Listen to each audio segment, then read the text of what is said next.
Buenas noches, padres de familia del jardín número 60. Les habla la licenciada Yesenia Uribe. El día de hoy estaremos hablando sobre los problemas del lenguaje. ¿Qué son los problemas del lenguaje? Es el deterioro o desarrollo deficiente de la comprensión o de la utilización de un sistema de símbolos hablados, escritos u otros. ¿Qué síntomas pueden presentar? Tanto en el lenguaje receptivo como en el lenguaje expresivo. En el lenguaje receptivo, los síntomas principales pueden ser tener problemas para comprender lo que los demás dicen, para seguir instrucciones sencillas o para organizar la información que uno oye.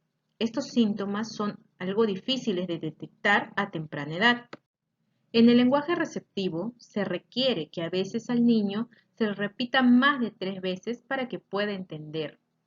Esto se puede verificar, por ejemplo, en los dictados, cuando yo digo gato y el niño puede escuchar tarro. En el caso del lenguaje expresivo, los síntomas pueden identificarse con mayor facilidad a temprana edad. Por ejemplo, no empezar a hablar hasta los 2 años o empezar a más o menos 3 años, pero siendo difícil lo que dice, o tener dificultades para explicar algo. Estos pueden ser síntomas de trastorno del lenguaje expresivo. En el caso del lenguaje expresivo, le es difícil expresar en palabras sus emociones a los niños. Por ejemplo, suelen expresarlo rechazando algo o solo lloran. O en algunos casos pueden golpear tanto a sí mismo o golpear el objeto que se encuentra a su lado. Los problemas del lenguaje. Los más frecuentes son los que vemos a continuación: pérdida auditiva o hipoacusia, funcionales, daño cerebral orgánicos, espectro autista, factores afectivos, factores socioambientales. Hablaremos uno por uno. Primero vamos con la pérdida auditiva o hipoacusia.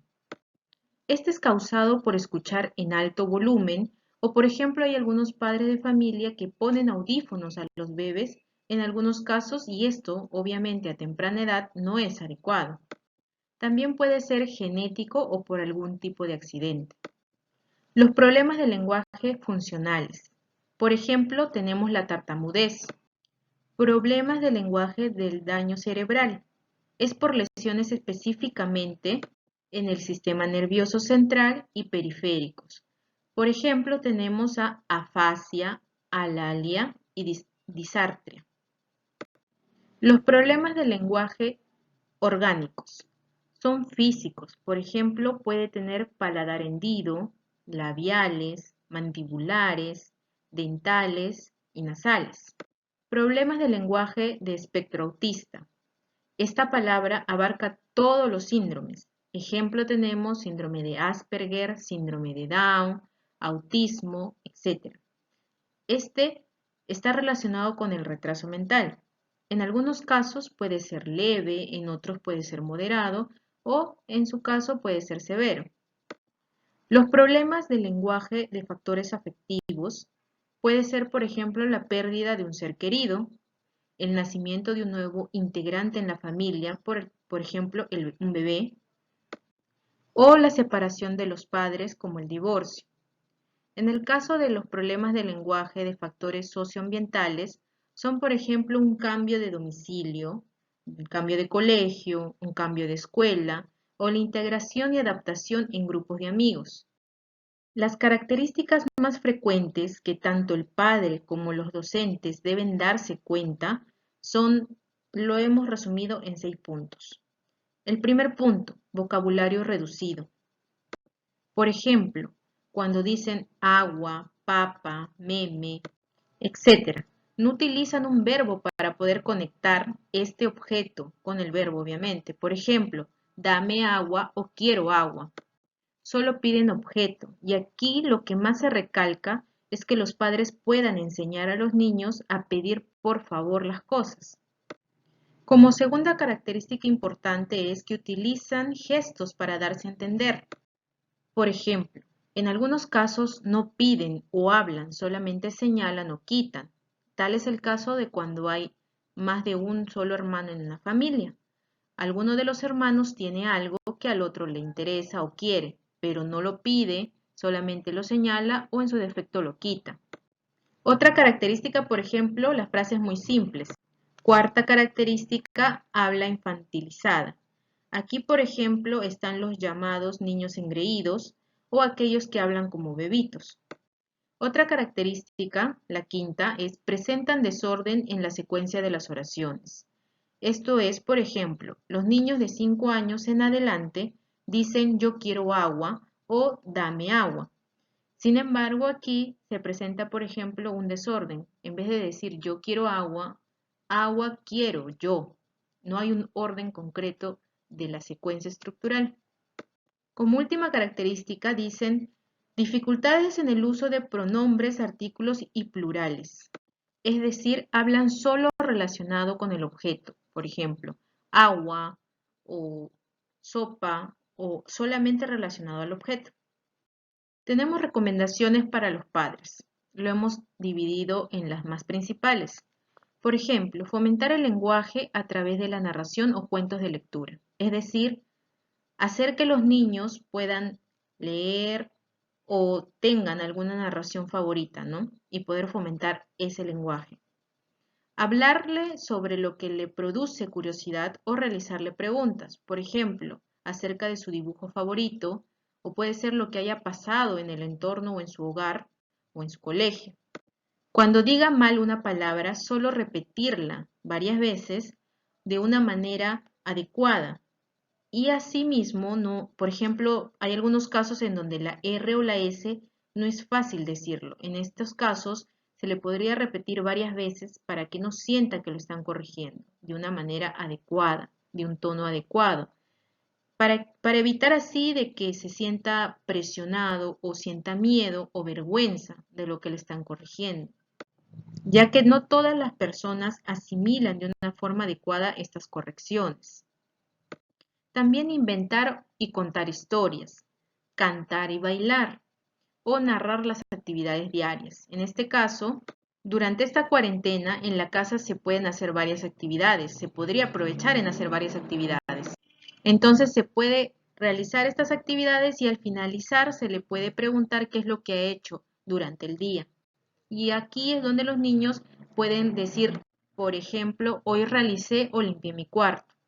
Asimismo, se recomienda a los padres, cuando tengan más de un niño o más de un hijo, tratar de hablar con el mismo tono de voz para todos por igual. Realizar un horario en casa de sus actividades diarias desde que se despiertan, desayunan, almuerzan, de repente tienen que hacer algún quehacer o tienen alguna mascota y así poder ir creando todo las actividades o todo lo que el niño pueda hacer diariamente y en ese horario el niño junto con el padre, por ejemplo, para el caso de los niños que son menores de 5 años, el papá puede redactar todo lo que el niño hace. Es decir, el padre puede redactar todo lo que el niño hace y así ayudarlo. Así el niño no solo podrá recordar, sino también puede trabajar su lenguaje. Y si el niño en su narración comete algún error, aquí el papá debe corregir, pero sin que el niño se dé cuenta, es decir, sin que el niño note que lo están corrigiendo, porque como ya mencioné anteriormente, no todos asimilan las correcciones de una manera adecuada. Entonces, se podría repetir varias veces o en forma de juego, así los niños no notan que los están corrigiendo, ¿no? Las recomendaciones para los docentes serían tres principalmente. La primera, la maestra debe tratar de no corregir al niño cuando habla mal, tal cual le hemos recomendado a los padres. Mucho menos se debe hacer esto delante de los demás, sino que se debe hacer o propiciar un momento y un lugar apropiado para que se pueda dar la corrección, de preferencia de manera personal. 2. Cuando el niño habla se le debe escuchar con paciencia, sin hacer observaciones su forma de hablar, es decir, escucharlo hasta que termine sin interrumpirlo, tratando así más bien de comprender lo que quiere decir. Si nos preguntan o si el niño nos pregunta por su dificultad, lo que nosotros debemos hacer es decirle que esto es muy frecuente en los niños y que incluso hay personas que también son muy inteligentes y son capaces, que también comparten o tienen esta misma dificultad. Explicarle también al niño que la forma de hablar no tiene nada que ver con la inteligencia y con las otras cualidades que pueden presentarse en cada persona. Lo que importa es que un niño sea bueno y que cumpla con sus tareas o deberes. Eso es lo que hace que todos quieran a un niño. 3. Derivar a su área de psicología, para que así el niño pueda ser evaluado y se pueda ver si necesita realizar un tratamiento o un entrenamiento. Pero todo esto debe ser junto con la ayuda de los padres de familia, porque todo deriva a un trabajo en equipo. Como conclusiones tenemos dos importantes. Los problemas de lenguaje pueden desembocar en un trastorno específico. Esto suele pasar siempre y cuando no se actúe adecuadamente y a tiempo. Segundo, una intervención temprana será siempre, por tanto, la mejor garantía de éxito. Por este motivo es que se recomienda mucho que los padres de familia y el docente siempre realicen evaluaciones psicopedagógicas, tanto al iniciar el año como al finalizar el año escolar. Muchas gracias, eso sería todo.